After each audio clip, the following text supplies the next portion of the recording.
Back on Radio Row at the Super Bowl, Lawrence Jackson, Matthew Berry, Fantasy Football Happy Hour with fantasy football legend Brian Westbrook. No player in the NFL has more yards from scrimmage for the Eagles than Brian Westbrook. How are you, my friend? We just saw all your stats right there.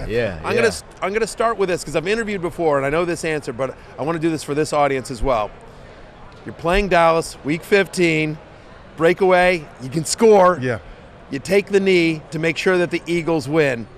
How often does that play come up? It comes up way more often than I thought it would ever, right? And so that's one of those plays where you look back and you say, what are you famous for, right? And it feels like that's the reason that I'm famous, right? Because you didn't score. And now you see a lot of the guys are doing it now. So it's actually You're a trendsetter. Cool. A trendsetter, that's right. There are times where I say, I should have just scored a doggone touchdown. Just scored a touchdown and get in the end zone. But listen, it's one of those things. It's a great play. It's painful for your fantasy owners, though. Oh, for painful sure. For your fantasy owners. But it might work if they was going against you. Well, that's it. So here's the thing. So I hear a lot of people, they come to me and say, listen, you made my fantasy year by, doing all the great things. And some say, you ruined it because of that one play. Well, I wrote about this. I wrote a book called Fantasy Life, and I wrote about this story. I think I may have told you this before when I met you before. But I met one guy. He's a casino owner, a bunch of Vegas casino owners. $100,000 buy-in, and he was telling me, I was like, "What's the worst beat you've ever had?" And he says, "I'm down 5. My opponent's done. I've got Brian Westbrook back. It's semifinals. I owe him. I'm like, I got this. You take the knee, and he goes, that knee cost me $600,000. See, now here's a question. This is what I ask people all the time. Yeah. I won you some money. Do I get a cut of that? Yeah. I don't get. I lost you some money. I get blamed. I know that. Right. No, you should get a cut. Absolutely. You should get a cut. And now, you was a versatile running back, able to do it in between the tackles, outside the tackles, and in the receiving game. Andy Reid, who you played for much of your career, was instrumental in using you at your best. With him, we all love Andy Reid, right? He's a great character guy. What's one of the more lighthearted moments you had with him during your time there in Philly? Andy, just an amazing coach. The favorite moment, that I had with Andy, I think back, and it actually came at a time of real trial for him when his son passed away, right? Yeah. Sure. And this just shows you the type of man that he is. I'm broken up. I watched his kids grow up from when I was at Villanova. Right. So I know them very well. I knew them very well. I'm at the funeral. Andy's standing next to the casket, and I'm walking up to Andy. I'm broken. And I'm like, Coach, what can I do for you? How are you feeling, you and your family? And the first thing that Andy Reid asked me at his son's funeral, at St. How can I help you? What's the things that I can do to help you go wherever you want in your career? That's the type of man that Andy Reid is. And so when you listen to all the players that talk about Andy and all that love them, they all talk about him as a father figure, someone that you respect, someone that always gets the most out of you. And as an athlete, that's what you really want. You want someone that's going to be in front of you that says, I can help you unlock what you truly should be, your true potential. Andy Reid has done that for a lot of players. As long as we're talking about Coach Reid, I want to ask you one more question on him. One stat that I've been giving out this week is that in the Patrick Mahomes era, in the playoffs, when Andy Reid has more than 1 week to prepare, Andy Reid off of a bye. It's like death taxes and Andy Reid off of a bye. Right. But even in the Mahomes playoff era, he's only lost once, and that was to Tom Brady in the Super Bowl, right? But throughout his career, both in Philly and Kansas City, Andy Reid off of a bye is sort of like one of those givens. What is it about that extra week that Andy does in practice? Well, self-scouting. Not all the coaches self-scout, so it's not much different. But at some point, you got to sit down and take an honest look at yourself and say, listen, this is working, and here's the reasons why. He can diagnose why these things are working. And the same thing with things that are not working. Here's the reason why these things are not working, and we need to change these things. Some coaches are just resistant to that, right? They're resistant to change, resistant to looking themselves in the mirror and saying, I need to do something different. Andy Reid has never felt that way. He said, if it's not working, we're scrapping it, we're doing something different. Or maybe the concept works, we need to get to it a different way. He's just a great game plan type of coach. I listened to Andy Reid when I was there. And I said, what are you going to do when Michael Vick comes? He said, Michael Vick had been there for maybe a week. He said, I have a whole playbook worth of stuff for Michael Vick. I've already diagrammed these plays all summer long. That's what I've been doing, waiting for Michael Vick or the opportunity to coach somebody like Michael Vick.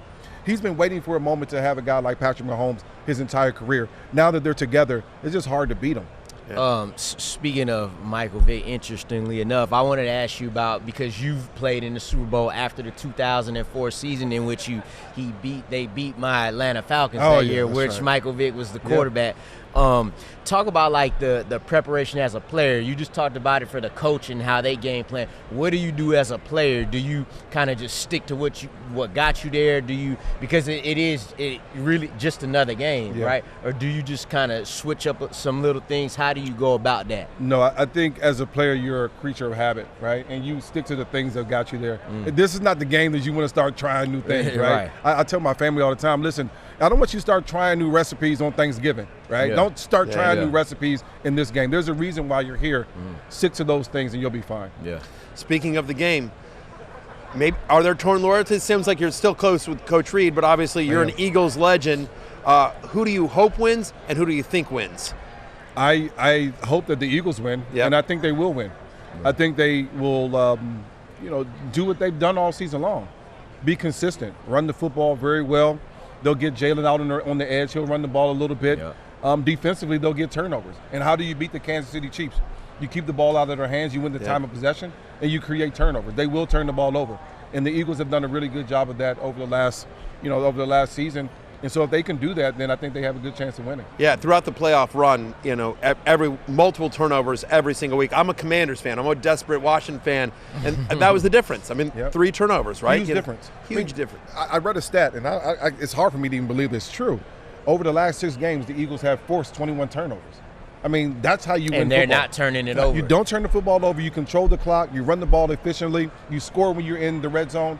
And you create turnovers on the defense. That's how you win games. That's what they're going to need to do to win the Super Bowl. Right. Now, as a former running back, you're seeing these guys like Saquon, like Derrick Henry have these, 2,000-yard seasons and whatnot. But it's still considered a passing league right now. We talked about it earlier, you being the pass-catching running back, being able to do that out the backfield like you were. If it was like how it is today, back when you played, how many 100 reception seasons could you have had? Possibly.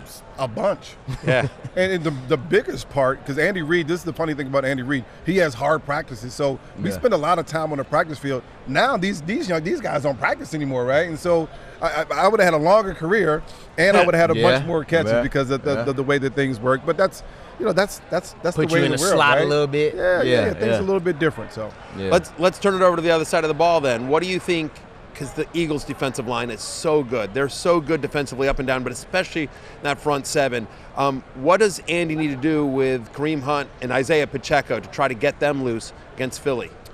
Well, Andy just does a great job of keeping a defense off balance, right? So they're running in situations where you typically wouldn't run. They're putting your defense. I mean, everyone's pinning their ears back trying to get after, Patrick Mahomes. So what Andy's going to do is he's going to throw some screens in there to kind of slow your defensive line down. He's going to chip. He's going to get a lot of guys involved in blocking Jalen Carter. That's what he's going to need to do so that he's not disruptive. Because if Jalen Carter gets free, he can disrupt Patrick Mahomes because it's right in your quarterback's face. And so he's going to get a lot of hands on Jalen Carter, see what they can do to handle that. But I think they're going to use a running back just a bit, use them on screen, make the defensive lineman think first before they can rush. If you can do that, now you can use your running backs in a lot of different ways. Yeah, and speaking of using running backs in a lot of different ways, a big reason the Eagles are in this Super Bowl right now is because of Saquon Barkley. Just won Offensive Player of the Year.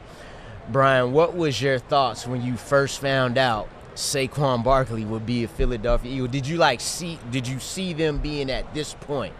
Well, I didn't see them being. I didn't see a 2,000-yard season. I knew you're combining him with a very talented offensive line. What I didn't realize was going to happen was that Saquon was going to make A.J. Brown an All-Pro, Devontae Smith a Pro Bowler, Dallas Goedert, Pro Bowler type of talent. Jalen Hurts, obviously a Pro Bowler. Make those guys almost insignificant. They're an afterthought, right? I mean, you're talking about great great especially players. A.J. Brown. And they're an afterthought. That's how good Saquon Barkley has been. He is the man. Great combination. I mean, he reminds me of Bo Jackson. Speed, quickness, long speed. He can make people miss, catch the ball out of the backfield. if you're building a running back, this is the one that you build. This is what you build Saquon Barkley.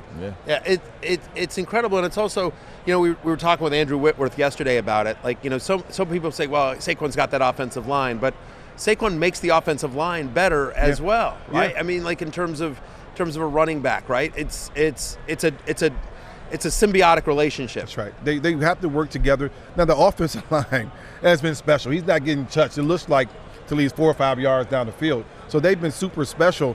But definitely Saquon is a big part of that. And this is the thing.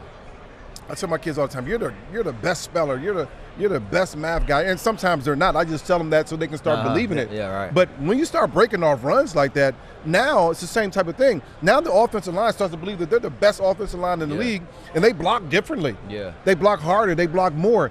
And this offensive line throughout the year, you put in Cam Jurgens, take Jason Kelsey out, a Hall of Famer, and it's just as good, and if not better. The one thing that Saquon also has brought this year, Miles Sanders was a good running back. DeAndre Swift was a good running back. Right. Saquon has made those guys look like they were in JV, and he was in the pros. Right? That's how much better Saquon has been. I mean, that's how much he's added to this team as well. It's been a match made in heaven. And the other thing is listen, I'm a Commanders fan. I don't like the Eagles. You guys are a division rival, but Saquon has universal approval rating. There's no one that doesn't like Saquon. I've interviewed him a couple of times, and every time I come out of the interview, it's like, that guy's awesome. He's just a great dude. He's just a great dude, top to bottom. The one thing that I always said about Saquon this year was that he has one fatal flaw. He's too nice. He's just too nice.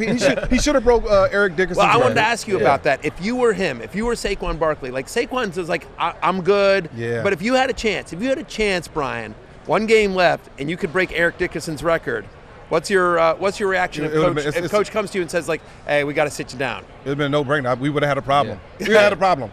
Because, listen, it was special what he was doing. But it meant something to the offensive coordinator, the head coach. I thought it would. To the line. But it means a lot to the offensive line. It means a lot to these wide receivers are running down full speed, blocking. I mean, that's because they care. That's because it means something. I would have went after the dog on record. I wouldn't have thought about it. I could have separated playing and trying to win a Super Bowl and trying to stay healthy. I think you have to separate those two things. You go and play. You're a football player. That's what you do. You go play football. And I truly believe, you think about that last game, he would have broke the record in the first half. There's no doubt about it. Because the frequency at which he breaks these long runs, he could have done it in two long runs. He's there. He's done. Right. Now, this is what I want to ask you. Because it's 17 games now. And, people would have said, well, he did it in 17 games. But he would have did it in less carries. Less than total Eric carries. Dickerson. So how would you have seen the legitimacy of it? The season is the season, right? The season is the season. The numbers are the numbers. Now, we can break them down a little bit further, and that takes a little bit more digging, but he broke it in the season, and that's the way I would look at it.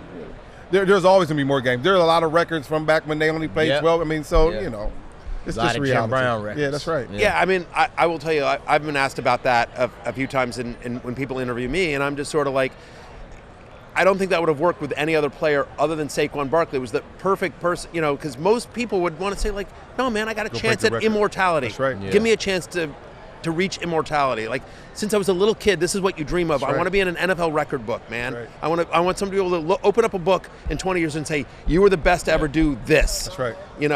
And so, but Saquon, being as selfless as he is, was like whatever coach wants, I'm good. I want to win, but that record would have been nice to have as well. 1,000%. Hey, Brian, talk to me about Chewy and your partnership with them. Yeah, Chewy's the number one online retailer of dog food, right? And that's I got 3 dogs. I got 10 horses. I'm big into the feed. I'm the number one customer, clearly. But and we kind of understand what they do, right? They send out feed on time. They're going to get your dogs fed, your animals fed with quality food, right?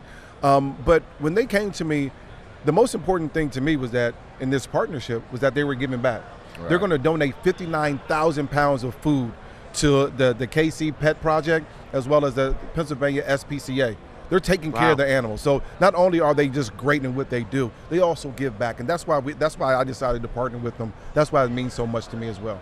Well, and they're always a big presence at the National Dog Show that we air on NBC as well. Yes, so of course. We always love to see Chewy around. Listen, Brian, I hope you're sad on Sunday because I don't want the Eagles, who destroyed my Commanders in the championship game, destroyed.